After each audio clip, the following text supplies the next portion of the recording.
ನಕ್ಷತ್ರ ನಾಡಿ ಜ್ಯೋತಿಷಕ್ಕೂ ಬೇರೆ ಜ್ಯೋತಿಷಕ್ಕೂ ಏನು ವ್ಯತ್ಯಾಸ ಇದೆ ಅಂತ ಈಗಾಗಲೇ ನಮ್ಮ ಪ್ರತಿನಿತ್ಯದ ಕಾರ್ಯಕ್ರಮದಲ್ಲೂ ಕೂಡ ನಕ್ಷತ್ರ ನಾಡಿ ಜ್ಯೋತಿಷ್ಯ ಶಾಸ್ತ್ರದ ಕ್ಲಾಸಸ್ನ ನೀವು ಯಾತಕ್ಕಾಗಿ ಕಲಿಬೇಕು, ಏನೆಲ್ಲ ಉಪಯೋಗ ಆಗುತ್ತೆ ಅನ್ನೋದ್ರ ಬಗ್ಗೆ ಸಾಕಷ್ಟು ವಿಚಾರಗಳನ್ನ ತಿಳಿಸ್ಕೊಟ್ಟಿದ್ದಾರೆ. ಎಸ್, ಇದೇ ಏಪ್ರಿಲ್ 20ನೇ ತಾರೀಕಿಂದ ಜ್ಯೋತಿಷ್ಯ ಶಾಸ್ತ್ರದ 15 ದಿನದ ಕ್ಲಾಸಸ್ ಶುರು ಆಗ್ತದೆ. 6,999 ರೂಪಾಯಿಗೆ 15 ದಿನದ ಕ್ಲಾಸು. ಎಲ್ಲೂ ಬರೋ ಅವಶ್ಯಕತೆ ಇಲ್ಲದೆ ಮನೆಯಲ್ಲೇ ನಿಮ್ಮ ಮೊಬೈಲ್ನಲ್ಲೇ ಕಲಿಬೋದಾದಂತಹ ಒಂದು ತುಂಬ ಉಪಯೋಗ ಆಗಿರುವಂತಹ ವಿದ್ಯೆ ಅಂತ ಹೇಳ್ಬೋದು. ಜೊತೆಗೆ ಏಪ್ರಿಲ್ 11ನೇ ತಾರೀಕು ಒಂದು ಫ್ರೀ ಕ್ಲಾಸಸ್ ಇರುತ್ತೆ. ನೀವು ಏನೆಲ್ಲ ವಿಚಾರ ಕಳ್ಕೊಳ್ತೀರಾ ಅನ್ನೋದ್ರ ಬಗ್ಗೆ ಆ ಫ್ರೀ ಕ್ಲಾಸಸ್ಸಲ್ಲಿ ಗುರುಜಿ ಅವರು ನಿಮಗೆ ಎಲ್ಲ ವಿಚಾರಗಳ ಬಗ್ಗೆ ತಿಳಿಸ್ಕೊಡ್ತಾರೆ. ಎಸ್, ಇವತ್ತು ನಮ್ಮ ಜೊತೆ ಕಾರ್ಯಕ್ರಮದಲ್ಲಿ ಇದ್ದಾರೆ ಪಂಡಿತ ದಿನೇಶ್ ಗುರುಜಿ ಅವರು. ಅವ್ರನ್ನ ಕಾರ್ಯಕ್ರಮಕ್ಕೆ ಸ್ವಾಗತ ಮಾಡೋಣ. ಗುರುಜಿ ನಮಸ್ತೆ, ಕಾರ್ಯಕ್ರಮಕ್ಕೆ ಸ್ವಾಗತ. ಓಂ ಶ್ರೀ ಗುರುಭ್ಯೋ ನಮಃ. ಹರಿ ಓಂ. ಓಂ ಕ್ರಾಂ ಕ್ರೀಂ ಕ್ರೌಂ ಸಹ ಭೌಮಾಯ ನಮಃ. ಓಂ ನಮೋ ಭಗವತೆ ವಾಸುದೇವಾಯ. ಓಂ ನಮೋ ನಾರಾಯಣಾಯ. ನಮಸ್ಕಾರ. ಎಸ್ ಗುರುಜಿ, ಪ್ರತಿನಿತ್ಯದ ಕಾರ್ಯಕ್ರಮದಲ್ಲೂ ಕೂಡ ನಾವು ನಕ್ಷತ್ರ ನಾಡಿ ಅಂದರೆ ಏನು, ಜ್ಯೋತಿಷ ಶಾಸ್ತ್ರ ಅಂದರೆ ಏನು ಅಂತ ತಿಳಿಸ್ಕೊಟ್ಟಿದ್ದೀವಿ. ಆದರೂ ಕೂಡ ಸಾಕಷ್ಟು ಜನಕ್ಕೆ ಎಲ್ಲ ಜ್ಯೋತಿಷ್ಯನೂ ಒಂದೇ, ಅವರು ಹೇಳ್ತಾರೆ ಇವರು ಹೇಳ್ತಾರೆ ಅನ್ನೋ ಒಂದು ಮೈಂಡ್ ಸೆಟ್ ಇದೆ. ಸೊ ಏನು ಹೇಳ್ತೀರಾ ಅದ್ರ ಬಗ್ಗೆ? ಜ್ಯೋತಿಷ್ಯದಲ್ಲಿ 2 ವಿಧಾನ ಇದೆ. ಒಂದು ಸ್ಟ್ಯಾಟಿಕ್ ಜ್ಯೋತಿಷ್ಯ, ಇನ್ನೊಂದು ಡೈನಮಿಕ್ ಜ್ಯೋತಿಷ್ಯ ಅಂತ. ಕರ್ನಾಟಕದಲ್ಲಿ, ಭಾರತದಲ್ಲಿ ಎಲ್ಲ ಕಡೆ ದೇವಸ್ಥಾನಗಳಲ್ಲಿ ಪುರೋಹಿತಗಳಾಗಲಿ ಜ್ಯೋತಿಷಿಗಳಾಗಲಿ ಎಲ್ಲರೂ ಕೂಡ 90% ಸ್ಟ್ಯಾಟಿಕ್ ಜ್ಯೋತಿಷ್ಯನೇ ಹೇಳೋದು. ಸ್ಟ್ಯಾಟಿಕ್ ಜ್ಯೋತಿಷ್ಯ ಅಂದ್ರೇನು? ಹುಟ್ಟಿದಾಗ ಕುಂಡಲಿಯಲ್ಲಿ ಎಲ್ಲೆಲ್ಲಿ ಗ್ರಹಗಳು ಎಲ್ಲೆಲ್ಲಿ ಕೂತಿರ್ತಾವೋ ಅದನ್ನು ನೋಡ್ಕೊಂಡು ಹೇಳ್ತಾರೆ. 7ನೇ ಮನೆಯಲ್ಲಿ ಶನಿ ಕೂತ್ಕೊಂಡ್ರೆ ಶನಿಯಿಂದ ಮದುವೆ ಲೇಟು ಅಂತ ಹೇಳ್ತಾರೆ. ಶನಿ ಜೊತೆ ರಾಹು ಸೇರ್ಕೊಂಡ್ರೆ ಯಾವುದೋ ಶಾಪ, ಅದಕ್ಕೆ ಮದುವೆ ಆಗಿಲ್ಲ ಅಂಥೇಳಿ ಶನಿ ಮತ್ತು ರಾಹು ಒಂದು ಶಾಂತಿ ಮಾಡಬೇಕು ಅಂತ ಹೇಳ್ತಾರೆ. ಇದು ಸ್ಟ್ಯಾಟಿಕ್. ಅಥವಾ 2ನೇ ಮನೆಯಲ್ಲಿ ಮಂಗಳ ಇದ್ದರೆ ಕುಜದೋಷ ಅಂತ ಹೇಳ್ತಕ್ಕಂಥದ್ದು. ಪಂಚಮದಲ್ಲಿ ಶನಿ ಇದ್ದರೆ ಅಥವಾ ರಾಹು ಇದ್ದರೆ ಸರ್ಪದೋಷ ಅಂತ ಹೇಳ್ತಕ್ಕಂಥದ್ದು. ಸೂರ್ಯ ಏನಾರು 8ನೇ ಮನೆಯಲ್ಲಿದ್ದರೆ ಪಿತೃದೋಷ ಅಂತ ಹೇಳ್ತಕ್ಕಂಥದ್ದು. ಈ ಥರ ವಿಚಾರವನ್ನು ತಗೊಂಡ್ರೆ ಒಂದು ಸಿಂಪಲ್ ಲಾಜಿಕ್ ಕೊಡ್ತೀನಿ. ಇರೋದೇ 12ನೇ ಮನೆ, 12 ಮನೆ. ಪ್ರತಿ ದಿವಸ ಈ ಸೂರ್ಯ 8ನೇ ಮನೆಯಲ್ಲಿರ್ತಕ್ಕಂಥ ಲಗ್ನಗಳು 2 ಗಂಟೆಗಳು ಬರುತ್ತೆ. ದೇಶದಲ್ಲಿ 60,000 ಜನ ಹುಟ್ಟುತ್ತಾರೆ ಆ್ಯಾವ್ರೇಜ್. 60,000 ಜನಕ್ಕೂ ಕೂಡ ಪಿತೃದೋಷ ಅಂತ ಹೇಳ್ಬಿಡ್ತಾರೆ. ಪ್ರತಿ ದಿವಸ ಬರ್ತಾರೆ. ಎಷ್ಟೋ ಜಾತಕದಲ್ಲಿ 9ನೇ ಮನೆಯಲ್ಲಿ ಸ್ವಂತ ಮನೆಯಲ್ಲೇ ಸೂರ್ಯ ಇದ್ದು ತಂದೆ ಇಲ್ಲದೆ ಹುಟ್ಟಿರ್ತಕ್ಕಂಥವ್ರು ಎಷ್ಟೊಂದು ಜನ ಇದ್ದಾರೆ. 9ನೇ ಮನೆಯಲ್ಲಿ ಸೂರ್ಯ ಇದ್ದು ಉಚ್ಚ ಸ್ಥಾನದಲ್ಲಿದ್ದು ತಂದೆ ಬಿಟ್ಟೋಗಿರ್ತಕ್ಕಂಥ ಕೆಲಸಗಳು ಬೇಕಾದಷ್ಟಿದೆ. ಜ್ಯೋತಿಷ್ಯ ಶಾಸ್ತ್ರ ಈ ರೀತಿ ಅಲ್ಲ. ಇದನ್ನು ಸ್ಟ್ಯಾಟಿಕ್ ಪ್ರಿನ್ಸಿಪಲ್ ಅಂತ ಕರೀತಾರೆ. ವಿಜಯ್ ಮಲ್ಯ ಜಾತಕ ಹುಟ್ಟಿದಾಗ ಸೇಮ್ ಇತ್ತು. ಅವರು ಅತ್ಯಂತ ಶ್ರೀಮಂತರಾದಾಗ ಅನೇಕ ವಾಹಿನಿಯಲ್ಲಿ ಅವ್ರದ್ದು ಇಂಟರ್ವ್ಯೂ ತೋರಿಸಿದಾಗ ಅವರು ಜಾತಕ ತೋರಿಸಿ ಇವರಿಗೆ 10ನೇ ಮನೇಲಿ ಈ ಗ್ರಹ ಇದೆ, ಲಗ್ನದಲ್ಲಿ ಈ ಗ್ರಹ ಇದೆ, 7ನೇ ಮನೇಲಿ ಈ ಗ್ರಹ ಇದೆ, ಅದಕ್ಕೆ ಇವರಿಗೆ ಹಣಕಾಸು ಅಂತೆಲ್ಲ ಹೇಳ್ತಾಯಿದ್ರು. ಇವಾಗ ಭಯ ಬಂದ್ಬಿಟ್ಟಿದೆ ಎಲ್ಲರಿಗೂ. ಯಾರ್ದಾರು ಸೆಲೆಬ್ರಿಟಿ ತಗೊಂಡು ಹಾಕಿದ್ರೆ ಆಮೇಲೆ ಸ್ವಲ್ಪ ದಿವಸ ಆದಮೇಲೆ ಅವನ್ನೆಲ್ಲ ಬಿದ್ದರೆ ನಮಗೆ ಬುಡಕ್ಕೆ ಬರುತ್ತೆ ಅಂತ ಹೇಳಿ ಇವಾಗ ಯಾರ್ದು ಏನೂ ಹಾಕೋದೇ ಇಲ್ಲ. ಮುಂಚೆ ಬಹಳ ಡಿಸ್ಕಸ್ ಮಾಡೋರು. ಇಂದಿರಾ ಗಾಂಧಿದು ಹಾಕೋರು, ರಾಜೀವ್ ಗಾಂಧಿದು ಹಾಕೋರು ಎಲ್ಲ ಭಾಳ ಹಿಂದೆ. ನಾನು ಹೇಳ್ತಾ ಇರೋದು ಒಂದು 5-7 ವರ್ಷದ ಹಿಂದೆ ಮಾತು, 10 ವರ್ಷದ ಹಿಂದೆ ಮಾತು. ಎಲ್ಲ ಚಾರ್ಟಲ್ಲೂ ಇವರೆಲ್ಲ ಫೇಮಸ್ ಅಂತ. ವಿಜಯ್ ಮಲ್ಯ ಹುಟ್ಟೋ ಟೈಮಲ್ಲಿ ಯಾರೂ ಹುಟ್ಟಿರ್ಲಿಲ್ವಾ? ಸಾಕಷ್ಟು ಜನ ಹುಟ್ಟಿದ್ದಾರೆ. ಅದೇ ದಿವಸ ಅದೇ ದಿನಾಂಕದಲ್ಲಿ ಅದೇ ಒಂದು ಗಂಟೆಯಲ್ಲಿ ಬೇರೆ ಊರಲ್ಲಿ ಎಲ್ಲೂ ಹುಟ್ಟೇ ಇಲ್ವಾ? ಸೊ ಎವ್ರಿ 4 ಸೆಕೆಂಡು ನಕ್ಷತ್ರ ನಾಡಿಲಿ ನಮ್ಮದು ಗ್ರಹಗಳು ಚೇಂಜ್ ಆಗುತ್ತೆ. Every 4 second. ಎಸ್, ನಕ್ಷತ್ರ ನಾಡಿಲಿ ಮಾತ್ರ ಅದು ಚೇಂಜ್ ಆಗುತ್ತೆ. ಸ್ಟ್ಯಾಟಿಕ್ ಪ್ರಿನ್ಸಿಪಲಲ್ಲಿ ಚೇಂಜ್ ಆಗಲ್ಲ ಅದು. ದಿನವಿಡೀ ಎಲ್ಲ ಗ್ರಹಗಳು ಅಲ್ಲೇ ಇರ್ತಾವ್ರಿ. ಚಂದ್ರ ಮಾತ್ರ 2 ದಿವಸಕ್ಕೊಂದು ಸತಿ ಬೇರೆ ಮನೆಗೆ ಹೋಗ್ತಾನೆ. ಬುಧ ಶುಕ್ರ 1 ತಿಂಗಳಾದ್ಮೇಲೆ ಬೇರೆ ಮನೆಗೆ ಹೋಗ್ತಾನೆ. ಗುರು 1 ವರ್ಷ ಆದಮೇಲೆ ಬೇರೆ ಮನೆಗೆ ಹೋಗ್ತಾನೆ. ಶನಿ 2 ವರ್ಷ ಆದಮೇಲೆ ಬೇರೆ ಮನೆಗೆ ಹೋಗ್ತಾನೆ. ಈ ರೀತಿ ಇರಬೇಕಾದ್ರೆ ರಾಹುಕೇತುಗಳು 20 ತಿಂಗಳು ಒಂದೇ ಮನೇಲಿ ಕೂತಿರ್ತವೆ. ಶನಿ ರಾಹು ಒಟ್ಟಿಗೆ ಕೂತ್ಕೊಂಡ್ರೆ 20 ತಿಂಗಳು ಹುಟ್ಟಿದವ್ರದ್ದೆಲ್ಲನೂ ಶಾಪಗ್ರಸ್ತನ. ಈ ರೀತಿಯಾಗಿರ್ತಕ್ಕಂಥ ಜ್ಯೋತಿಷ್ಯನ ನೀವು ಯಾರ್ಯಾರು ಹೇಳ್ತಾರೆ ಎಲ್ಲರೂ ಕೇಳ್ತೀರಾ, ಲೈಕ್ ಕೊಡ್ತೀರಾ. ಅದು ನಂಬರ್ 1 ಕಚಡ ಜ್ಯೋತಿಷ್ಯ. ಶನಿ ರಾಹು ಒಟ್ಟಿಗೆ ಇರ್ತಾನಲ್ಲೇ, ಯಾಕಂದರೆ ಒಂದು ರಾಶಿಯಲ್ಲಿ, ಯಾಕಂದರೆ ಎಲ್ಲರಿಗೂ ಗೊತ್ತು ಶನಿ 2 ವರ್ಷ ತೊಗೊಳ್ತಾನೆ ಅಂತ ಮೂವ್ ಆಗಕ್ಕೆ ಇನ್ನೊಂದು ರಾಶಿ, ಅಲ್ಲೇ ಇರ್ತಾನೆ. ರಾಹುನು ಸೇರ್ಕೊಂಡಿದ್ದಾನೆ ಅನ್ಕೊಳ್ಳಿ, ಶನಿ ರಾಹು ಒಟ್ಟಿಗೆ ಇದ್ದಾನೆ ಅನ್ಕೊಳ್ಳಿ. ಆವಾಗ ಶನಿ ರಾಹು ಒಟ್ಟಿಗೆ ಇದ್ದರೆ ಯಾವ ರೀತಿ ಈ ಥರ ಹೇಳ್ತೀರಾ ನೀವು? ಹೇಳೋರಿಗೆ ದೋಷ ಕಟ್ಕೊಳ್ತೀರಾ. ದಶಾಭುಕ್ತಿಲಿ ಮಾತ್ರನೇ ಇಂಪಾರ್ಟೆಂಟ್ ಅಂತ ಯಾರ ಬಾಯಲ್ಲಿ ಬರಲ್ವೋ ಅವರಿಗೆ ಆ ಗ್ರಹಗಳ ಶಾಪವೇ ಅವ್ರಿಗೆ ಕಾಡುತ್ತೆ. ಇದು ಮೊದಲನೇದು. ಇನ್ನು ನಕ್ಷತ್ರ ನಾಡಿ ಯಾವುದ್ರ ಬೇಸ್ ಮೇಲಿದೆ ಅಂತಂದರೆ ದಶಾಭುಕ್ತಿ ಮೇಲೆ ಮಾತ್ರ ಇರೋದು. ಅದು ವಿಜಯ ಮಲ್ಯ ಜಾತಕ ಆಗಿರ್ಬೋದು, ಅಥವಾ ಸಿದ್ದರಾಮಯ್ಯ ಅವ್ರ ಜಾತಕ ಆಗಿರ್ಬೋದು, ಡಿ ಕೆ ಶಿವಕುಮಾರ್ ಅವ್ರ ಜಾತಕ ಆಗಿರ್ಬೋದು. ಯಾರ ಜಾತಕ ಆಗಿದ್ರು ದಶಾಭುಕ್ತಿ ಅವರಿಗೆ ಒಳ್ಳೇದಿದ್ದರೆ ಒಳ್ಳೆಯದು. ಯಾವಾಗ ಇನ್ನು ಮುಂದೆ ಅವರಿಗೆ ಆ ಮಿನಿಸ್ಟರ್ಗಿರಿ ಇಲ್ಲ ಅಂತ ಅಲ್ಲಿ ಬರೆದಿರುತ್ತೋ ಅದು ಬರೆದಿರುತ್ತೆ. ಜ್ಯೋತಿಷ್ಯ ಅಂದರೆ ಬರೆದಿಟ್ಟಿರೋದು. ತುಂಬ ಹೇಳ್ತಾರೆ ಜ್ಯೋತಿಷ್ಯ ಅಂದರೆ ಬರೆದಿಟ್ಟಿರೋದು ಅಂದರೆ ಏನು? ಆ ಕಾಲಮಾನವನ್ನು ಬರೆದಿಟ್ಟಿರ್ತಕ್ಕಂಥದ್ದು. ಕಾಲಮಾನವನ್ನು ಬರೆದಿಟ್ಟಿರ್ತಕ್ಕಂಥದ್ದು ಅಂದರೆ ದಶ ಟು ದಶ, ದಶ ಟು ದಶ, ದಶ ಟು ದಶ. ಅದಕ್ಕೆ ವಿಜಯ ಮಲ್ಯ ಒಂದು ದಶದಲ್ಲಿ ಓಡೋಗಿದ್ದಿಲ್ಲಿಂದ. ಅದಕ್ಕೆ ನಮ್ಮ ಹಿಂದಿನ ದಶದಲ್ಲಿ ಓಡೋಗಿರಲಿಲ್ಲ. ಕೋಟ್ಯಾಂತರ ರೂಪಾಯಿ ದುಡ್ಡು ಮಾಡ್ತಾಯಿದ್ರು. ಇಲ್ಲಿ ಬೇಕಾದಷ್ಟು ಉದಾಹರಣೆಗಳಿದ್ದಾವೆ. ಅದು ನಮ್ಮ ಲೆವೆಲಲ್ಲಿ ಚೀಟಿ ಮಾಡಬೇಕಾದ್ರೆ ಬೇಕಾದಷ್ಟು ದುಡ್ಡು ಬರುತ್ತೆ. ಯಾರ್ದೋ ಆನೆಕಲ್ದೇನೋ ಏನೋ ನೋಡ್ತಾ ಇದ್ದೆ ಟಿ ವಿಲಿ, ಲಕ್ಷಾಂತರ ರೂಪಾಯಿ ಏನೋ ಕೋಟ್ಯಾಂತರ ರೂಪಾಯಿ ಮನೆಯೆಲ್ಲ ಬೆಳ್ಳಿದು ಸೋಫಾ ಎಲ್ಲ ಮಾಡಿಸ್ಕೊಂಡಂತೆ. ದುಡ್ಡು ಬರೋದೊಂದು ಟೈಮು ತೋರಿಸುತ್ತೆ, ಮುಂದಿನ ದಶ ಕರೆಕ್ಟಾಗಿ ತೋರಿಸುತ್ತೆ. ನೀನು ಒಡಿಸ್ಕೊಳ್ತೀಯ, ನೀನು ಸಾಯ್ತೀಯ ಅಂತ. ಜ್ಯೋತಿಷ್ಯ ತಿಳ್ಕೊಳ್ಬೇಕಾಗಿರೋದು ಜೀವನಕ್ಕೋಸ್ಕರ, ಅದೃಷ್ಟಕ್ಕೋಸ್ಕರ ಅಲ್ಲ. ಜೀವನ ತಿಳ್ಕೊಂಡ್ರೆ ಅದೃಷ್ಟ. ಅದು ತುಂಬ ಜನಕ್ಕೆ ಗೊತ್ತಿಲ್ಲ. ಅದಕ್ಕೆ ಜ್ಯೋತಿಷ್ಯ ಕಲೀರಿ.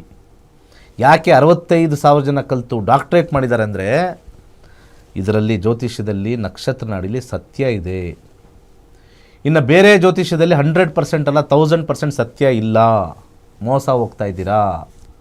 ಹೇಗೆ ಮೋಸ ಹೋಗ್ತಾ ಇದ್ದೀರಾ? ಅಲ್ಲಿ ಯಾವುದೋ 7ನೇ ಮನೇಲಿ ಗ್ರಹ ಮಂಗಳ ಅಂತಾರೆ, ದೊಡ್ಡ ದೊಡ್ಡ ನಾಮಗಳು ಹಾಕೊಂಬಂದು ಏನೋ ತ್ರಿಶೂಲ ಇಟ್ಕೊಂಡ್ಬಿಟ್ಟು ಅವ್ರ ಹತ್ರ ದೇವರಿದೆ ಅಂತ ಬರ್ತಾರೆ. ಯಾವುದೂ ಇಲ್ಲ, ಏನೂ ಇಲ್ಲ. ಆಮೇಲೆ ನಾವು ಬೇರೆಯವ್ರ ಹತ್ರ ಎಲ್ಲ ಬೈಸ್ಕೋಬೇಕು. ನಮಗೂ ಹಣೆ ಬರ ಕೆಡುತ್ರಿ, ಜ್ಯೋತಿಷಿಗಳಿಗೇನು ಕೆಡಲ್ಲ ಅಂತೇನಿಲ್ಲ. ನಮಗೂ ಟೈಮ್ ಖರಾಬ್ ಇದ್ದಾಗ ನಾವು ನೋಡ್ಕೊಂಡಿರ್ತೀವಿ, ಕೆಡುತ್ತೆ. ಕೆಡೋ ಟೈಮಲ್ಲಿ ಮುಂಚೆ ನಾವು ಏನೂ ಮಾಡ್ದಂಗೆ ಸುಮ್ಮನಿದ್ರೆ ಆರಾಮಾಗಿರ್ತೀವಿ. ಏನೋ ಮಾಡ್ಕೊಳಕ್ಕೆ ಹೋಗ್ತಾ ಇರ್ತೀವಿ, ಇಂಟರ್ನಲ್ಲಿ ಕೆಡುತ್ತೆ. ಕೆಟ್ಟಾಗ ಇವನ್ ಬುದ್ಧಿ, ಇವನ್ ಜಾತಕ ಇವನು ಗೊತ್ತಿಲ್ವಾ ಅಂತ ಕೇಳ್ತೀರಿ ನೀವೆಲ್ಲ. 100% ಎಲ್ಲರ ಜಾತಕನೂ ನಿಜವಾದ ಜ್ಯೋತಿಷ್ಯ. ಅವನ ಜಾತಕನೂ ಗೊತ್ತಿರುತ್ತೆ, ಬೇರೆಯವ್ರ ಜಾತಕನೂ ಗೊತ್ತಿರುತ್ತೆ, ಎಲ್ಲರ ಜಾತಕನೂ ಗೊತ್ತಿರುತ್ತೆ. ಆ ಗೊತ್ತಿರ್ತಕ್ಕಂಥ ಜಾತಕದಲ್ಲಿ ಇನ್ನು ಮುಂದಿನ ಟೈಮ್ ಸರಿ ಇಲ್ಲ ಅಂತ ಸೈಲೆಂಟಾಗಿದ್ದರೆ ಏಟು ಬಿದ್ದರೂ ತಡ್ಕೊಳ್ಳೋ ಅಷ್ಟು ಏಟು ಬರುತ್ತೆ ಹೊರತು ಮೀರಿ ಏನಾದ್ರು ಮಾಡಿದ್ರೆ ತಡ್ಕೊಳಕ್ಕೆ ಆಗದೇ ಇರತಕ್ಕಂಥ ಏಟು ಕೊಡ್ತಾನೆ ಭಗವಂತ. ಜ್ಯೋತಿಷ್ಯ ಕಲಿಯೋದ್ರಿಂದ ಒಂದು ಬಿಸ್ನೆಸ್ ಮಾಡಿದ್ರೆ ನಂಗೆ ಏಟು ಬೀಳುತ್ತೆ ಅಂತ ತಿಳ್ಕೊಂಡ್ಮೇಲೆ ಸುಮ್ಮನಾಗ್ಬಿಡ್ಬೇಕು. ವಿಜಯ ಮಲ್ಯ ಮುಂದಿನ ದಶ ಶನಿ ಬರ್ತಾ ಇದೆ, ಚೆನ್ನಾಗಿಲ್ಲ ಅಂತ ಅವನೇನಾದ್ರು ಕಲ್ತಿದ್ರೆ ಕಲಿಬೇಕು, ಅವರೇ ಕಲಿಬೇಕು. ಯಾವ ಜ್ಯೋತಿಷ್ಯನೂ ಯಾರು ಅವ್ರಿಗೆ ಪ್ರಿಡಿಕ್ಟೇ ಮಾಡಿಲ್ಲ. ಹೋಗಿದ್ರು, ಎಷ್ಟೊಂದು ದೇವಸ್ಥಾನಕ್ಕೆ ಹೋಗಿದ್ರು, ಖಡ್ಗ ಎಲ್ಲ ಕೊಟ್ಟರು, ಚಾಮುಂಡೇಶ್ವರಿಗೆ ಏನೇನೋ ಕೊಟ್ಟರು ಖಡ್ಗ, ಅಲ್ಲಿ ತಿರುಪತಿಲಿ ಕಿರೀಟ ಕೊಟ್ಟರು, ಎಲ್ಲ ಕೊಟ್ಟರು. ಅಲ್ಲಿರೋರೆಲ್ಲ ಜ್ಯೋತಿಷ್ಯ ಹೇಳೋರೆ, ಪಂಡಿತರುಗಳು. ಒಬ್ಬರು ಹೇಳಿಲ್ಲ ನಿನ್ನ ಮುಂದೆ ಹಿಂಗಾಗುತ್ತೆ ಅಂತ. ನಾನು ಹೇಳಿದ್ದೀನಿ ಮುಂದೆ ಆಗುತ್ತೆ ಅಂತ. ಹಳೆಯ ವೀಡಿಯೋಗಳಿಗೆ ಹೋಗಿ ನೋಡಿ. ಪ್ರತಿಯೊಬ್ಬರದ್ದು ಫೇಟು ಚೇಂಜ್ ಮಾಡೋಕ್ಕಾಗಲ್ಲ. ಅದು ನಂದಾಗಿರ್ಬೋದು, ನಿಮ್ಮದಾಗಿರ್ಬೋದು. ಎಲ್ಲಿವರೆಗೂ ನಮಗೆ ಟೈಮ್ ಚೆನ್ನಾಗಿರುತ್ತೋ ಅಲ್ಲಿವರೆಗೂ ನಮ್ಮ ಆಟ. ಅದು ನಾನಾಗಿರ್ಬೋದು, ನೀವಾಗಿರ್ಬೋದು. ಎಲ್ಲಿವರೆಗೂ ಟೈಮ್ ಮುಗೀತೋ ನಾನು ಕೆಳಗಿಳಿಲೇಬೇಕು. CM ಆಗಿದ್ರೂ ಅಷ್ಟೇ, PM ಆಗಿದ್ರೂ ಅಷ್ಟೇ, ಕೆಳಗಿಳಿತಾ ಹೋಗ್ತಾ ಇರಬೇಕು. ಅವನು ಜ್ಯೋತಿಷ್ಯ ಆಗಲಿ, PM ಆಗಲಿ, ಸಾಮಾನ್ಯ ಜನ ಆಗಲಿ ಕೆಳಗಿಳಿದು ಹೋಗ್ತಾ ಇರಬೇಕು. ರೈಟ್. ಏನು ಪೂಜೆ ಮಾಡಿದ ತಕ್ಷಣ ಅದೇ ಸೀಟ್ ಗಟ್ಟಿಯಾಗಿರಲ್ಲ.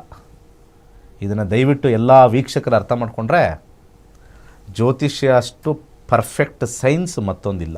ಇದು ವಿಜ್ಞಾನ ಅಷ್ಟೇ. ಒಳ್ಳೆ ಟೈಮ್, ಕೆಟ್ಟ ಟೈಮ್ ಬರ್ತಕ್ಕಂಥದ್ದು. ಸೊ ಬೇರೆ ಜ್ಯೋತಿಷಕ್ಕೂ ನಮ್ಮ ಜ್ಯೋತಿಷಕ್ಕೂ ಒಂದೇ ವ್ಯತ್ಯಾಸ, ನಾವು ದೋಷಗಳು ಮಾತಾಡಲ್ಲ, ಜನಗಳಿಗೆ ಹ್ಯಾರಾಸ್ ಮಾಡಲ್ಲ, ಪೂಜೆ ಮಾಡು ಅಂತ ಹೇಳಲ್ಲ, ಸುಳ್ಳು ಭರವಸೆಗಳನ್ನ ಕೊಡಲ್ಲ, ಮಾಟಮಂತ್ರ ಆಗಿದೆ ಅಂತ ಸುಳ್ಳು ಹಬ್ಸೋದಿಲ್ಲ. ನಿಮ್ಮ ಹತ್ರ ಎಷ್ಟು ಈಗ ಜ್ಯೋತಿಷ್ ಹತ್ರ ಹೋದರೆ ಅವನಿಗೆ ಬಿಸ್ನೆಸ್ ಅದು, ಇವನ ಹತ್ರ ಎಷ್ಟು ಕೀಳೋಣ ಅಂತಿರುತ್ತೆ. ನಮ್ಮಲ್ಲಿ ಅದು ಯಾಕೆ ಬರಲ್ಲ ಅಂತಂದರೆ ನಮ್ಮಲ್ಲಿ 7,000 ರೂಪಾಯಿ ಫೀಸ್ ಕೊಟ್ಟಿದ್ದೀವಿ, ಕಲೀರಿ, ನಿಮ್ಮ ಜೀವನ ನೀವು ನೋಡ್ಕೊಳ್ಳಿ, ಅಷ್ಟೇ, ಮುಗಿದೋಯ್ತು, ಒಂದೇ ಫಿಕ್ಸು, ಅದರಲ್ಲಿ ಏನೂ ಇಲ್ಲ. ಒಂದು ಸತಿ ಕಲಿಸಾದ್ಮೇಲೆ ನಾನು ಅದರಲ್ಲಿ ಏನೋ ಸುಳ್ಳು ಹೇಳೋಕ್ಕಾಗತ್ತಾ? ಈಗ ನೀವುಗಳೆಲ್ಲ ಏನು ಮಾಡ್ತೀರಾ, ಯಾವನ ಹತ್ರ ಹೋಗ್ತಿರಲ್ಲ, ಓಕೆ, ಜ್ಯೋತಿಷಕ್ಕೆ ಯಾರಿಗೂ ಬೆಲೆ ಇಲ್ಲ ರೀ, ಟಿ ವಿಲೇ ಹಾಕೊಂಡು ರೂಬ್ತೀರಾ, ಏನಾದ್ರು ಪ್ರಾಬ್ಲಮ್ ಆದರೆ ನಿಮ್ಮ ಟಿ ವಿಯವರು ರುಬ್ತಾರೆ. ನಾವೇನಾದ್ರು ಮಾಡಿದ್ರೆ ಟಿ ವಿಯಲ್ಲೇ ಹಾಕ್ತಾರೆ, ನಮ್ಮನ್ನೇ ಕರ್ಕೊಂಬಂದು ಟಿ ವಿಯವರು ರುಬ್ಬಿಡ್ತಾರೆ ಒಂದು ದಿವಸ. ಓಕೆ, ಇರಲಿ. ಪ್ರಾಬ್ಲಮ್ ಏನು ಅಂತಂದರೆ ಜ್ಯೋತಿಷ್ಯರಿಗೆ ಯಾರೂ ಬೆಲೆ ಕೊಡಲ್ಲ, ಸುಮ್ಮನೆ ಎಲ್ಲ ಕಾಲಿಗೆ ಬೀಳೋದು, ದೇವಸ್ಥಾನಕ್ಕೆ ಹೋಗಿ ಕಾಲಿಗೆ ಬೀಳೋದು, ಯಾಕಂದ್ರೆ ನನಗೆ ಒಳ್ಳೇದಾಗ್ಬಿಡ್ಲಪ್ಪ ಅವ್ನು ಏನಾರು ಮಾಡ್ಕೊಳ್ಳಿ ಅಂತ. ಯಾವ ಜ್ಯೋತಿಷಿಗಳಿಗೂ ಯಾವ ವಿದ್ವಾಂಸರಿಗೂ ಬೆಲೆ ಇಲ್ಲ. ಯಾವ್ದಾದ್ರು ಸುಮ್ಮನೆ ಬರೋದು ಫೋಟೋ ಹಾಕಿ, ಒಳ್ಳೆಯವಂದೇ ಸಣ್ಣದಾಗಿ ಒಂದು ಫೋಟೋ ಹಾಕ್ಬಿಡೋಣ, ಫೋಟೋ ಹಾಕ್ಬಿಟ್ಟು ಇವನು ತುಂಬ ಜನರು ದುಡ್ಡು ಹೊಡೆದಿದ್ದಾನೆ ಅಂತ ಹಾಕಿ, ಸುಮ್ಮನೆ ಒಬ್ಬಂದು ಯಾವುದೋ ಒಬ್ಬ ಪಾಪ ತುಂಬ ಅಮಾಯಕ, ಅವನು ದೇವಸ್ಥಾನದಲ್ಲಿ ಪೂಜೆ ಮಾಡ್ಕೊಂಡಿರ್ತಕ್ಕಂಥ ಒಂದು ಫೋಟೋ ಹಿಂಗೆ ಇಟ್ಕೊಂಡಿರೋನು, ಇವನು ಹಲವಾರು ಜನಕ್ಕೆ ಮೋಸ ಮಾಡಿದ್ದಾನೆ ಅಂತ ಹೇಳಿ ಪಕ್ಕದಳು ಅವ್ನು ತಗೊಂಡಿರ್ತಕ್ಕಂಥ ಕಾರು ಅಂತ ಯಾವುದೋ ಒಂದು ಸುಮ್ಮನೆ ಒಂದು ಕಾರ್ ಹಾಕಿ, ನಂದೇ ಕಾರ್ ಹಾಕ್ಕೊಳ್ಳಿ, ಕಮೆಂಟ್ಗಳು ನೋಡಿ ಹೆಂಗೆ ಬರ್ತದೆ. ಗೊತ್ತಿಲ್ಲದೆ ಇರೋರು ಎಲ್ಲ ಆಹಾ ಎಜ್ಜಲ್ ಕಾಸು, ತಟ್ಟೆ ಕಾಸು ಎಲ್ಲ ಬರುತ್ತೆ, ಗೊತ್ತಿಲ್ಲದೆ ಇರೋರೆಲ್ಲ ಮಾಡ್ತಾರೆ. ಇದು ಇವತ್ತಿನ ಸಮಾಜ. ತಿಳಿದಲೇ ಕಮೆಂಟ್ ಮಾಡೋರು ಸಾವಿರಾರು ಗಟ್ಟಲೆ ಇರುತ್ತೆ. ಇದನ್ನೇ ಅನೇಕ ಜನರು ಯೂಟ್ಯೂಬಲ್ಲಿ ಯಾವೊಂದೋ ತಗೊಂಡು ಏನೋ ಹಾಕಿ ಕಮೆಂಟ್ಗಳು ಬರೆಸಿ ಸಬ್ಸ್ಕ್ರೈಬರ್ ಜಾಸ್ತಿ ಮಾಡ್ತಕ್ಕಂಥ ಹುನ್ನಾರ ಇವೆಲ್ಲ. ಅರ್ಥ ಆಯ್ತಾ? Very easy. ನಿಮಗೆ ಅವ್ನು ನೋಡೇ ಇರಲ್ಲ, ಯಾವುದೋ ಊರ್ರಿ, ಯಾವುದೋ ಮೂಲೆ, ಕರ್ನಾಟಕದ ಯಾವುದೋ ಮೂಲೆ, ಅವನದು ಫೋಟೋ ಹಾಕ್ಬಿಟ್ಟು ಇವನು ಈ ಊರಲ್ಲಿ ಯಾವುದೋ ಕುಗ್ರಾಮ ಅಂತ ಹೇಳ್ಬಿಟ್ಟು ಯಾವುದೋ ಹಾಕಿ ಇಲ್ಲಿ ಎಷ್ಟೋ ಜನ ಬರ್ತಾಯಿದ್ರು, ನಿಮ್ಗೆ ಗೊತ್ತೇ ಇರಲ್ಲ. ನಂಗೆ ಗೊತ್ತು ಜ್ಯೋತಿಷರೆಲ್ಲ ಸುಳ್ಳೇ ಹಾಕ್ತೀರಿ ನೀವೆಲ್ಲ. ಕರೆಕ್ಟ್ ಅಲ್ವಾ? ಯೋಚನೆ ಮಾಡಿ, ಸಾಮಾನ್ಯ ಯೋಚನೆ. ನಿಮಗೆ ಏನೋ ಬಂತು ಹಿಂಗೆ ನೋಡಿದಾಗ, ಏನಿದು ಇನ್ನೂ ಮೋಸ ಮಾಡಿದಾನಂತಲ್ಲ, ಕಳ್ಳರೇ ಇರಬೇಕು, ನಾನೊಂದು ಮೆಸೇಜ್ ಹಾಕ್ತೀನಿ ಬಿಡು. ಪೂರ್ವಾಪರ ಇಲ್ಲದೇ ಕಮೆಂಟ್ ಮಾಡ್ತಕ್ಕಂಥದ್ದು ಏಕೈಕವಾಗಿರ್ತಕ್ಕಂಥದ್ದು ರಾಹುವಿನ ವೀಕ್ಷಣೆಯಿಂದ. ಯಾವುದು ರಾಹು ಅಂದರೆ ಫೇಸ್ಬುಕ್ಕು, ಯೂಟ್ಯೂಬು, ಇನ್ಸ್ಟಾಗ್ರಾಮು, ಇವೆಲ್ಲ ರಾಹು ತತ್ವ. ಒಳ್ಳೆಯದೂ ಇರುತ್ತೆ, ಒಳ್ಳೆ ರಾಹುನೂ ಇರುತ್ತೆ, ಕೆಟ್ಟ ರಾಹುನೂ ಇರುತ್ತೆ. ಮಾಯೆ ಅಂತ ನಾವು ಕರಿತೀವಿ ಇದನ್ನೆಲ್ಲ. ರಾಹುವಿನ ತತ್ವದಲ್ಲೇ ಇನ್ಸ್ಟಾಗ್ರಾಮ್ ಎಲ್ಲ ಇರೋದು. ಅಲ್ಲಿ ಬಂದಿದ್ದೆಲ್ಲ ನಿಜ ಅಂದ್ಕೊಂಡ್ಬಿಡ್ತೀರಾ. ಅರ್ಥ ಆಯ್ತಾ? ಈ ರೀತಿಯಾಗಿರ್ತಕ್ಕಂಥ ಜ್ಯೋತಿಷ್ಯ ಈ ಕಡೆ ಸ್ಟ್ಯಾಟಿಕ್ಕು, ಈ ಕಡೆ ಡೈನಮಿಕ್ ಪ್ರಿನ್ಸಿಪಲ್ ಕಲ್ತ್ರೆ ಮಾತ್ರ ನಿಮಗೆ ಒಳ್ಳೆ ಟೈಮ್ ಕೆಟ್ಟ ಟೈಮ್ ನೋಡ್ಕೊಳ್ಳೋದಷ್ಟೇ. ಯಾರ ಜೀವನನೂ ಬದಲಾಯಿಸೋಕ್ಕಾಗಲ್ಲ. ನೀವು ಓಡೋಗ್ತಾ ಇದ್ದೀರಾ ಅಂತಂದರೆ, ನಿಮ್ಗೇನೋ ಕೆಲಸ ಆಗಲಿ ಅಂತ ಓಡೋಗ್ತಾ ಇದ್ದರೆ, ಒಂದು ಮಾತು ಹೇಳ್ತೀನಿ, ದುಡ್ಡು ಹಾಳು ಮಾಡ್ಕೊತೀರಾ, ನೆಮ್ಮದಿನೂ ಹಾಳು ಮಾಡ್ಕೊತೀರಾ. ಬರೋ ಟೈಮ್ ನೋಡಿಕೊಂಡು ಮಾಡ್ಕೊಳ್ಳಿ ಅಷ್ಟೇ. ಓಕೆ, ಮುಂದುವರ್ಸೋಣ ಗುರುಜಿ, ಒಂದು ಬ್ರೇಕ್ ತಗೊಳ್ಳೋಣ. ಜ್ಯೋತಿಷ್ಯ ಶಾಸ್ತ್ರದ ಕ್ಲಾಸಸ್ಸಲ್ಲಿ ನೀವು ಯಾವೆಲ್ಲ ವಿಚಾರ ತಿಳ್ಕೊಳ್ತೀರಾ ಅನ್ನೋದ್ರ ಬಗ್ಗೆ ವಿಡಿಯೋದಲ್ಲಿದೆ, ನೋಡ್ಕೊಂಡು ಬನ್ನಿ.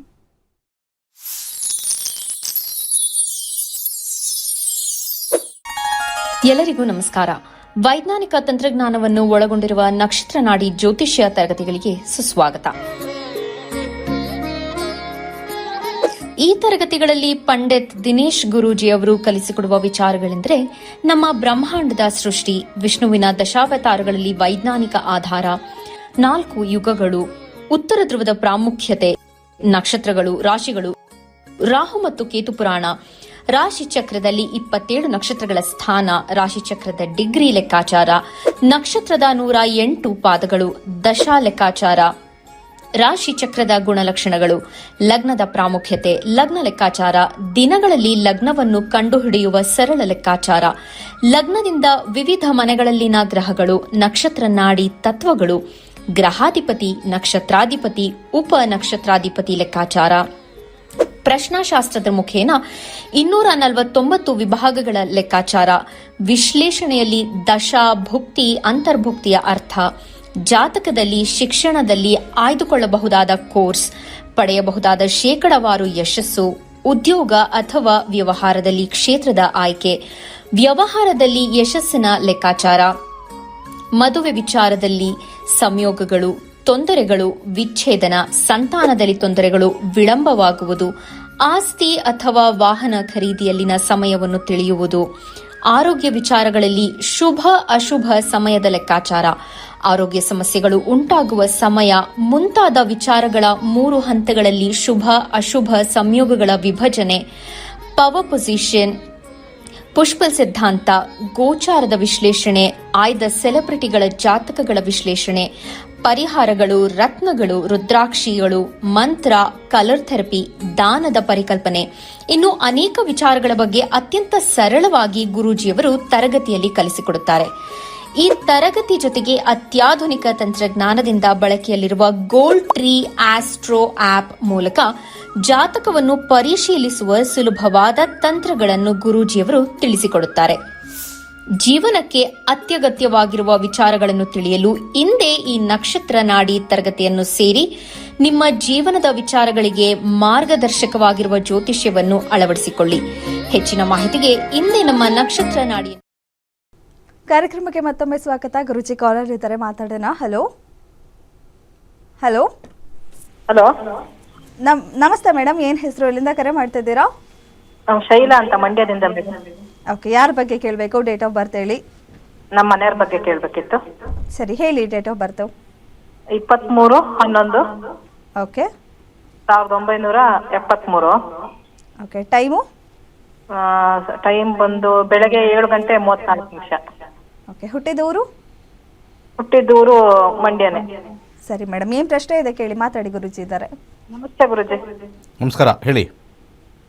ಸರ್, ಅವ್ರದ್ದು ಜಾತಕದಲ್ಲಿ ಏನಾದ್ರು ದೋಷ ಇದೆಯಾ ಅಂತ ನೋಡ್ಬೇಕಿತ್ತು ಸ್ವಾಮಿ. ದೋಷನ ನಾನು ಫಸ್ಟ್ ಆಫ್ ಆಲ್ ದೋಷನೇ ಮಾತಾಡಲ್ಲ. ಇವ್ರು ಬಂದ್ರಿ, ಕಾಂಪೌಂಡ್ರ್ ಹತ್ರ ಹೋಗೋರು, ಟೋಪಿ ಹಾಕ್ಸ್ಕೊಳ್ಳೋರು ಬಂದರು. ನಿಮ್ಮಂಥವ್ರು ಇರೋದ್ರಿಂದನೇ ಟೋಪಿ ಹಾಕ್ಸ್ಕೊತಾ ಇರೋದು. ದಶ 2029 ಬುಧ ಇದೆ. ಅವ್ರಿಗೇನು ಏನಾದ್ರು ಎದ್ದು ನಡೆಯೋಕ್ಕಾಗ್ತಾ ಇಲ್ವಾ? ಇಲ್ಲ, ಆತರ ಏನು ಸಮಸ್ಯೆ ಇಲ್ಲ. ಎಲ್ಲ ಊಟ ಮಾಡ್ತಾ ಇಲ್ವಾ? ಅಲ್ಲ, ತುಲಾರಾಶಿ ಎಲ್ಲ ಸರಿ ಇಲ್ಲ ಅಂತ ಯೂಟ್ಯೂಬ್ ಅಲ್ಲಿ ಕೇಳೋ ಪ್ರಶ್ನೆಗೆ ಆನ್ಸರ್ ಮಾಡ್ತೀರಾ? ಆಯ್ತು ಸ್ವಾಮಿ. ಊಟ ಮಾಡ್ತಾ ಇಲ್ವಾ ಸರಿಯಾಗಿ? ಊಟ ಮಾಡ್ತಾರೆ. ನಿದ್ದೆ ಬರ್ತಾ ಇಲ್ವಾ ಸರಿಯಾಗಿ? ನಿದ್ದೆ ಮಾಡ್ತಾರೆ, ಸ್ವಲ್ಪ ಮನಸ್ಸಿಗೆ ಹಾಕೋ ಕಿರಿಕಿರಿ ಅಂತಾರೆ ಅಷ್ಟೇ. ಅದು ತುಲಾರಾಶಿಯಿಂದನಾ? ಅಲ್ಲ, ಅವ್ರ ಜೀವನದಲ್ಲಿ 52 ವರ್ಷದಲ್ಲಿ ಅವ್ರಿಗೆ ಯಾವುದು ಮನಸ್ಸಿಗೆ ಪ್ರಾಬ್ಲಮೇ ಆಗಿಲ್ಲ, ಇವಾಗಲೇ ಪ್ರಾಬ್ಲಮ್ ಆಗಿರೋದು. 52 ವರ್ಷದಲ್ಲಿ ಅವ್ರಿಗೆ ಮನಸ್ಸಿಗೆ ಪ್ರಾಬ್ಲಮ್ ಆಗಿರಲಿಲ್ಲ. ಯಾಕೆ ಎಲ್ಲ ಚಾನಲ್ಲು ನೋಡಿ ತಲೆ ಕೆಡ್ತೀರಾ ನೀವು ಹೆಂಗಸರುಗಳೆಲ್ಲ? ಹಾಂ, ಮಾಡೋಕ್ಕೆ ಕೆಲಸ ಇಲ್ವ ನಿಮಗೆಲ್ಲ? ಜ್ಯೋತಿಷನ ಹಾಳು ಮಾಡಿ ಕೂರಿಸಿರ್ತಾ ಇದ್ದೀರಲ್ಲ ಎಲ್ಲ ನೀವೆಲ್ಲ. ದಶಾ ಭುಕ್ತಿ ಚೆನ್ನಾಗಿಲ್ಲ ಅಂದರೆ ತುಲಾರಾಶಿಲಿ ಎಲ್ಲರಿಗೂ ಹಂಗೆ ಆಗ್ಬಿಟ್ಟಿದ್ಯಾ? ಹಂಗಾರೆ ನೀವು ಹೇಳೋಂಗೆ 13 ಕೋಟಿ ಜನಸಂಖ್ಯೆ ಇದ್ದಾರೆ ತುಲಾರಾಶಿಲಿ ಭಾರತದಲ್ಲಿ. ಕರ್ನಾಟಕದಲ್ಲಿ ತಗೊಂಡ್ರೆ 50 ಲಕ್ಷ ಜನ ತುಲಾರಾಶಿಲಿದ್ದಾರೆ. 50 ಲಕ್ಷ ಜನಕ್ಕೂ ಮಾನಸಿಕ ಚಿಂತೆನಾ? ಅಂದರೆ ಬೇರೆಯವರೆಲ್ಲ ಕುಣಿದಾಡ್ತಾ ಇದ್ದಾರೆ ಮಾನಸಿಕ ಚಿಂತೆ ಇಲ್ಲ ಅಂತ, ತುಲಾರಾಶಿಯವ್ರು ಮಾತ್ರ ಕೂತಿರೋದು.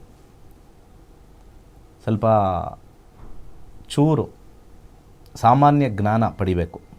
ಆಮೇಲೆ 52 ವರ್ಷ ಆಗಿದೆ, ಜೀವನದಲ್ಲಿ ಎಕ್ಸಸೈಸ್ ಮಾಡಿಕೊಂಡು ಆರೋಗ್ಯ ನೋಡಿಕೊಂಡು ಈ ರಾಶಿ ಭವಿಷ್ಯನೆಲ್ಲ ಸೈಡ್ಗಿಟ್ಟು ಕಲಿಯಂಗಿದ್ರೆ ಕಲಿತು ಮುಂದೆ ಬನ್ನಿ. ಈ ಥರದ್ದೆಲ್ಲ ಮಾಡಿ ಜ್ಯೋತಿಷ್ಯ ಶಾಸ್ತ್ರನ ಹಾಳು ಮಾಡಬೇಡಿ. ಹಾಳು ಮಾಡೋರು ಹೇಳ್ತಾ ಇರ್ತಾರೆ ಆ ರಾಶಿಗೆ ಸರಿ ಇಲ್ಲ, ಈ ರಾಶಿಗೆ ಸರಿ ಇಲ್ಲ ಅಂತ. 50 ಲಕ್ಷ ಜನ ಸಂಖ್ಯೆ ಇದ್ದಾರೆ ತುಲಾರಾಶಿಲಿ, ಅದಕ್ಕೆ ಮಾತಾಡಿ. 50 ಲಕ್ಷ ಜನ ನೀವು ಆಲೋಚನೆ ಮಾಡಿ, ಹೌದು 50 ಲಕ್ಷ ಜನ ಇದ್ದಾರೆ ತುಲಾರಾಶಿಲಿ, ಹಂಗೆ 50 ಲಕ್ಷ ಜನಕ್ಕೂ ಮಾನಸಿಕ ಚಿಂತೆನಾ? ಒಬ್ಬ ವಿದೇಶಕ್ಕೆ ಹೋಗಿರ್ತಾನೆ 50 ಲಕ್ಷದಲ್ಲಿ, ಒಬ್ಬ ಮದುವೆ ಆಗೋಕ್ಕೆ ಖುಷಿಯಾಗಿರ್ತಾನೆ 50 ಲಕ್ಷದಲ್ಲಿ, ಒಬ್ಬರಿಗೆ ಲಾಟ್ರಿ ಹೊಡೆದಿರುತ್ತೆ 50 ಲಕ್ಷದಲ್ಲಿ, ಒಬ್ಬ ಜೈಲಿಗೆ ಹೋಗ್ತಾ ಇರ್ತಾನೆ 50 ಲಕ್ಷದಲ್ಲಿ, ಒಬ್ಬ ಮಗು ಬರ್ತಾ ಇದೆ, ನಮ್ಮ ಮಗುಗೆ ಇದು ನಮ್ಮ ಹೆಂಡತಿಗೆ ಮಗು ಆಗ್ತಾಯಿದೆ ಅಂತ ಖುಷಿಲಿರ್ತಾನೆ. ಆಹಾ, ಇಂಥವ್ರು ಇರೋದ್ರಿಂದನೇ ಜ್ಯೋತಿಷ್ಯ ಮಣ್ಣು ತುಕ್ಕಿಡ್ದಿದೆ. ಯಾವನೋ ಅವ್ರ ರಾಶಿ ತಿಳ್ಕೊಂಬಿಟ್ರಂತೆ, ಆ ರಾಶಿ ನಮಗೆ ಎಫೆಕ್ಟ್ ಆಗಿಬಿಡುತ್ತಂತೆ. ಸೊ ಹಿಂಗಿದೆ ಅಂತೆ. ಇಂಥ ಬೇರೆ ಬೇರೆ ನಿಮಗೆ ಖಾಲಿ ಕೂತಿದ್ದೀರ ಅನಿಸುತ್ತೆ, ದೇವರು ನಿಮ್ಗೆ ಚೆನ್ನಾಗಿ ದುಡ್ಡು ಕೊಟ್ಟು ಕೊಬ್ಬು ಬೆಳೆಸಿರ್ತಾನೆ. ಆವಾಗ ಇರೋದೆಲ್ಲ ನೋಡಿ ಸುಮ್ಮನೆ ಬರ್ಮಾಡ್ಕೊಳ್ಳೋದು. ಸೈಲೆಂಟಾಗಿದ್ದಾಗ ಏನಾಗುತ್ತೆ, ಬರ್ಮಾಡ್ಕೊಳ್ಳೋದು. ಏನು ಮನಸ್ಸು ಏನಾಗ್ಬಿಡುತ್ತೆ, ಏನು ಮನಸ್ಸು ಎಲ್ಲರಿಗೂ ನೋವು ಬಿಡುತ್ತೆ ರೀ. ಜೀವನದಲ್ಲಿ ಕ್ಯಾನ್ಸರ್ ಬಂದರೆ ಅದನ್ನು ನೋಡೋಣ ಬೇಕಾರೆ, ಅರ್ಥ ಆಯ್ತಾ? ಕ್ಯಾನ್ಸರ್ ಬಂದಿದೆ ನಮ್ಮ ಯಜಮಾನ್ರಿಗೆ, ಅವಾಗ ನೋಡೋಣ. ಮಾನಸಿಕ ಹಿಂಸೆ ಹೋಗುತ್ತೆ. ಇವತ್ತಲ್ಲ ಯಾವುದೋ ವಿಚಾರ ಇರುತ್ತೆ, ಯಾವುದೋ ಹಳೆ ಲವ್ವರೋ ಯಾರೋ ಇರ್ತಾರೆ, ಸ್ವಲ್ಪ ಬಂದಿರುತ್ತೆ ನೋಡಿ, ಅಥವಾ ಯಾರೋ ದುಡ್ಡು ಕೊಟ್ಟಿರಲ್ಲ ನೋಡಿ, ಅಷ್ಟೇ. ಇನ್ನೇನಿರ್ತದೆ ಅಂಥದ್ದು ನೋಡೋಕ್ಕೆ ಏನಿದೆ? ಬುಧ ದೇಶ 2029ವರೆಗೂ ಫಸ್ಟ್ ಕ್ಲಾಸ್ ಆಗಿದೆ. ಯಾಕಂದರೆ ಇದನ್ನು ಆವಾಗಲೇ ನೋಡಿದೆ, ಹನ್ನೊಂದಿದೆ, ಫಸ್ಟ್ ಕ್ಲಾಸ್ ಆಗಿದೆ. ಸುಮ್ಮನೆ ಕೂತಿರೋನು ಕೆರ್ಕತಾನಲ್ಲ, ಆ ಕೆಲಸ ಮಾಡ್ತಾರಲ್ಲ. ಚೆನ್ನಾಗೇ ಇರುತ್ತೆ. ಯಾವನೋ ಇವ್ರು ಚೆನ್ನಾಗೇ ಇರ್ತಾರೆ, ಯಾವನೋ ಅಲ್ಲಿ ಟಿ ವಿಲಿ ಹೇಳ್ದವನು ಓ ಅಂತ ಯೋಚನೆಯಲ್ಲೇ ಸತ್ತೋಗ್ಬಿಡ್ತಾರೆ. ಅದನ್ನ ಈ ಕೊರೋನಾ ಕೇಸಲ್ಲಿ ಆಗಿರೋದು. ಹೆದ್ರಿನೇ ಹೆದರಿ ನೋಡಿ, ಒಂದು ಇಂಗ್ಲೀಷಲ್ಲಿ ಒಂದು ಗಾದೆ ಇದೆ, more people have died by fear than fever. More people have died than fear or by ಇದು ಫಿಯರಿಂದ. ಅರ್ಥ ಆಯ್ತಾ? ಅಂದರೆ ಫಿಯರಿಂದ ಸತ್ತಿರೋರು ಜಾಸ್ತಿ, ಫೀವರಿಂದ ಸತ್ತಿಲ್ಲ ರೀ ಯಾರು. ಜ್ವರ ಬಂದು ಸತ್ತಿಲ್ಲ, ಭಯದಿಂದನೇ ಸತ್ತಿರೋರು ಜಾಸ್ತಿ ಅಂತ ಒಬ್ಬ ಫೇಮಸ್ ಒಬ್ಬ ಲಿರಿಸಿಸ್ಟ್ ಬರೆದಿದ್ದಾನೆ ಇದರಲ್ಲಿ, ಫಿಯರಿಂದನೇ. ಸೊ ಜ್ಯೋತಿಷ್ಯ ತುಲಾರಾಶಿಗೆ ಸರಿ ಇಲ್ಲ ಅಂತ ಯಾವನಾರು ಹೇಳಿದ್ರೆ ನಾನು ಯಾವಾಗಲೂ ಹೇಳ್ತಾ ಇರ್ತೀನಿ, ನಿಮ್ಮ ಈಗ ತಾನೇ ಅದ್ರ ಬಗ್ಗೆನೇ ಹೇಳಿದೆ ಡಿಫ್ರೆನ್ಸು. ಇಂಥವ್ರಿಗೆ ಹೇಳಿದ್ದು ನಾನು. ಬೇರೆ ಕರೆ ಕೊಡಿ, ಇವ್ರಿಗೆ ಸುಮ್ಮನೆ ಖಾಲಿ ಕೂತ್ಕೊಂಡು ಕೆರ್ಕತ್ತೀರಾ, ಕೆರ್ದ್ ಗಾಯ ಮಾಡ್ಕೊಳ್ಳಿ. ಗುರುಜಿ ಕಾಲರ್ ಇದ್ದಾರೆ. ಹಲೋ ಹಲೋ ನಮಸ್ತೆ, ಏನ್ ಹೆಸರು, ಎಲ್ಲಿಂದ ಕರೆ ಮಾಡ್ತಾ ಇದ್ದೀರಾ? ಬ್ಯಾಂಗ್ಳೂರಿಂದ ಮ್ಯಾಮ್. ನನ್ನ ಬಗ್ಗೆ ಕೇಳಬೇಕಿತ್ತು. ಓಕೆ, ಡೇಟ್ ಆಫ್ ಬರ್ತ್ ಹೇಳಿ ಅವ್ರದ್ದು. ಪ್ರಶ್ನೆಶಾಸ್ತ್ರ ಮ್ಯಾಮ್. ಓಕೆ, ಸಂಖ್ಯೆ ಹೇಳಿ. 1ರಿಂದ 49. 125. ಓಕೆ, ಏನ್ ಪ್ರಶ್ನೆ ಇದೆ ಕೇಳಿ, ಮಾತಾಡಿ, ಗುರುಜಿ ಇದ್ದಾರೆ. ನನಗೆ ಸೆಕೆಂಡ್ ಬೇಬಿ ಡಿಲೇ ಆಗ್ತಿದೆ, ಯೋಗ ಇದೆ ಏನು ಅಂತ ಕೇಳಬೇಕಿತ್ತು, ಯಾವ ಟೈಮಲ್ಲಿ ಆಗುತ್ತೆ ಅಂತ. ಸರಿ, ನಮ್ಮ ಜ್ಯೋತಿಷ್ಯ ಯಾಕೆ ಇಷ್ಟಪಡ್ತೀರಾ? ಏನ್ ಸರ್? ನಮ್ಮ ಅಸ್ಟ್ರಾಲಜಿ ನೋಡೋಕೆ ಯಾಕೆ ಇಷ್ಟಪಡ್ತೀರಾ? ಅಂದ್ರೆ ಎಲ್ಲ ನೀವು ಕ್ಲಿಯರ್ ಆಗಿ ಅಂದ್ರೆ ಅರ್ಥ ಆಗುವಾಗ ನಿಜ ಹೇಳ್ತೀರಿ, ಅದಕ್ಕೆ. ನಿಜ ಹೇಳ್ತೀವಿ, ಕರೆಕ್ಟ್. ಅಟ್ಲೀಸ್ಟ್ ಒಬ್ರಿಗಾರು ಬಾಯಲ್ಲಿ ಬಂತಲ್ಲ ನಿಜ ಹೇಳ್ತೀವಿ ಅಂತ. ಸೊ ನೋಡ್ತಾ ಇರೋ ವೀಕ್ಷಕರು ಅರ್ಥ ಮಾಡ್ಕೊಳ್ಳಿ, ಯಾವನೋ ಎಲ್ಲೋ ಹೇಳ್ದ ಮೇಷರಾಶಿ ಸರಿ ಇಲ್ಲ, 3ನೇ ತಾರೀಕು ಸರಿ ಇಲ್ಲ, 5ನೇ ತಾರೀಕು ಈ ವರ್ಷ ಡೇಂಜರು. 5ನೇ ತಾರೀಕು ಒಬ್ಬರೇ ಹುಟ್ಟಿರೋದ? ಲಕ್ಷಾಂತರ ಕೋಟ್ಯಾಂತರ ಜನ 5ನೇ ತಾರೀಕು ಹುಟ್ಟಿದ್ದಾರೆ. 2ನೇ ತಾರೀಕು ಕೋಟ್ಯಾಂತರ ಜನ ಹುಟ್ಟಿದ್ದಾರೆ. ಎಲ್ಲರಿಗೂ ಅದೇ ಆಗುತ್ತಾ? ಯಾವುದೂ ಇಲ್ಲ. ನನ್ನ ಫ್ರೆಂಡು ಮತ್ತು ನಾನು ಒಂದೇ ದಿವಸ ಹುಟ್ಟಿರೋದು, ಸೇಮ್ ಡೇಟಲ್ಲೇ ಹುಟ್ಟಿರೋದು, ಸೇಮ್ ಡೇಟಲ್ಲಿ ಹುಟ್ಟಿದ್ದೀವಿ. ಅವನು ಫಾರಿನಲ್ಲಿದ್ದಾನೆ, ಬೇರೆ ಲೈನಲ್ಲಿದ್ದಾನೆ, ಮದುವೆ ಆಗಿಲ್ಲ. ಅವನು ಏನೋ ರಿಸರ್ಚ್ ಕೊಟ್ಟೋಗಿದ್ದಾನೆ. ಸೇಮ್ ಡೇಟ್ ಹೆಂಗೆ ಚೇಂಜ್ ಆಯಿತು? ಮತ್ತು ನಾನು ಅವ್ನು ಫಾರಿನಲ್ಲಿದ್ದೆ, ನಾನು ಇಲ್ಲಿದ್ದೀನಿ, ಸೇಮ್ ಡೇಟಲ್ಲೇ ಹುಟ್ಟಿದ್ದೀವಿ. ಇದನ್ನು ಕ್ವಶನ್ ಮಾಡೋರು ಯಾರೂ ಇಲ್ಲ. ಸೇಮ್ ಡೇಟಲ್ಲೇ ಹುಟ್ಟು, ಸೇಮ್ ಡೆಸ್ಟಿನಿನೇ ಬಂದು ಸೇಮೇನೇ ಇದ್ದಾನೆ. ಅವನೇನೋ ರಿಸರ್ಚ್ ಮಾಡಬೇಕು ಅಂತ ಹೇಳಿ ಕೆನಡಾದಲ್ಲಿದ್ದಾನೆ. ಸೇಮ್ ಡೇಟಲ್ಲೇ ಹುಟ್ಟಿರೋದು ನಾವಿಬ್ಬರು. ಲಗ್ನಗಳು ಬೇರೆ, ಅದು ಆಮೇಲೆ ಬರ್ತೀವಿ. ಲಗ್ನಗಳು ಚೇಂಜ್ ಆಯಿತು ಅಂತ ಡೇಟ್ ಬಗ್ಗೆ ಮಾತಾಡ್ತಾರಲ್ಲ ತುಂಬ ಜನ, ಕೇರ್ಫುಲ್ಲಾಗಿರಿ. ನ್ಯೂಮರಾಲಜಿಯಷ್ಟು ಬೋಗಸ್ಸು ಇನ್ನೊಂದಿಲ್ಲ. 6ನೇ ಮನೆ 5ನೇ ಮನೆ ಬರ್ತಾ ಇದೆ ಮೇಡಮ್ ನಿಮ್ಮ ಜಾತಕದಲ್ಲಿ. ಮೆಡಿಕಲ್ ಅಸಿಸ್ಟೆನ್ಸಿಂದ ಮಾತ್ರ ಆಗುತ್ತೆ ಅಂತ ಬರ್ತಾ ಇದೆ. ಯಾವಾಗಿಂದ ಟ್ರೈ ಮಾಡ್ತಾ ಇದ್ದೀರಾ? ಆಯ್ತು, 10 ಇಯರ್ ಕಳೀತು ಸರ್. ಮೆಡಿಕಲ್ ಅಸಿಸ್ಟೆನ್ಸಿಂದ ಮಾತ್ರನೇ ಬರಬೇಕು ಅಂತ ತೋರಿಸಿದೆ. ಯಾಕೆಂದರೆ 5 ಅಂಡರ್ಗ್ರೌಂಡಲ್ಲಿದ್ದು ಮೇಲ್ಗಡೆ 6 ಅಂತ ಬಂದಾಗ ಮೆಡಿಕಲ್ಗೆ ಹೋಗಲೇಬೇಕು. ಡಾಕ್ಟರ್ ಹತ್ರ ಹೋಗಿದ್ದೀರಾ? ಹೌದು ಸರ್, ಪಂಚಕರ್ಮ ಆಯುರ್ವೇದಿಕ್ ಟ್ರೀಟ್ಮೆಂಟ್ ತಗೊಳ್ತಾ ಇದ್ದೆ. ಆಯುರ್ವೇದಕ್ಕೆ ಹೋದ್ರಾ? IVF IO ಅದಕ್ಕೆ ಹೋಗಲ್ವಾ? IUI ಆಯ್ತು ಸರ್, 2 ಟೈಮ್ಸ್ ಆಗಿದೆ. ಅದೊಂದೇ ತೋರಿಸಿ ನೋಡಿ. ನೀವು ಕೇಳೋಕ್ಕಿಂತ ಮುಂಚೆ ಅದೇ ತೋರಿಸ್ತೇನೆ, ಇವರು ಮೆಡಿಕಲಲ್ಲಿ ಹೋಗಬೇಕು ಅಂತ. ಜಾತಕದಿಂದ ನ್ಯಾಚುರಲ್ ಆಗಿ ಕಾಂಬಿನೇಷನ್ನು ಸ್ವಲ್ಪ ಕಷ್ಟ. ಆದರೂ ಕೂಡ ನೀವು ಕೇಳೋದಕ್ಕೋಸ್ಕರ ಏನಾದ್ರು ಒಂದು ಸಲಹೆ ಕೊಡಬೇಕು ಅಂತ ನಾವು ನೋಡಿದಾಗ, ಶನಿ ದೇವಸ್ಥಾನಕ್ಕೆ ಹೋಗಿ ಎಳ್ಳೆಣ್ಣೆಯನ್ನು ಕೊಡಿ ಮೊದಲನೇದು. ಹಾಗೆ ಭುಕ್ತಿ ಅಂತರ್ಭುಕ್ತಿನ ನಾವು ಸ್ಟ್ರಾಂಗಾಗಿ ನೋಡಿದಾಗ ಬುಧ ಭುಕ್ತಿಲಿ ಆಗೋ ಚಾನ್ಸಸ್ಸು ಸ್ಟ್ರಾಂಗಾಗಿ ತೋರಿಸ್ತಾ ಇದೆ. ಬರೆದಿಟ್ಕೊಳ್ಳಿ, ಬುಧ ಭುಕ್ತಿ 2029ಕ್ಕೆ ತೋರಿಸ್ತಾ ಇದೆ. ಅದಕ್ಕಿಂತ ಮುಂಚೆ ಅಂತರ್ಭುಕ್ತಿಲಿ ಏನಾದ್ರು ಒಂದು ಚಾನ್ಸಸ್ ಇದೆಯಾ ಅಂತ ನೋಡಿದಾಗ 2027 ಫೆಬ್ರವರಿ ಒಳಗಡೆ ಮಾತ್ರವೇ. ಒಳ್ಳೆಯದಾಗಲಿ. ಓಕೆ, ಧನ್ಯವಾದ ಮೇಡಮ್. ಎಸ್ ಗುರುಜಿ, ಸಾಕಷ್ಟು ವಿಚಾರ ತಿಳಿಸ್ಕೊಟ್ರಿ. ಧನ್ಯವಾದ ಗುರುಜಿ. ಸರ್ವೇ ಜನ ಸುಖಿನೋ ಭವಂತು. ಈವರೆಗೂ ಗುರುಜಿ ಅವರಿಂದ 65,000ಕ್ಕೂ ಹೆಚ್ಚು ವಿದ್ಯಾರ್ಥಿಗಳು ಜ್ಯೋತಿಷವನ್ನು ಕಲಿತಿದ್ದಾರೆ. ಅವರಲ್ಲಿ ಒಬ್ಬರ ಅನಿಸಿಕೆ ಅಭಿಪ್ರಾಯ ಇಲ್ಲಿದೆ. ಇದಾಗಿತ್ತು ಇವತ್ತಿನ ವಿಶೇಷ ಕಾರ್ಯಕ್ರಮ. ನೋಡ್ತಾ ಇರಿ ಗ್ಯಾರಂಟಿ ನ್ಯೂಸ್, ಸುದ್ದಿ ಖಚಿತ, ನ್ಯಾಯ ನಿಶ್ಚಿತ. ನನಗೆ ಇದಕ್ಕಿಂತ ಮುಂಚೆ ಇದು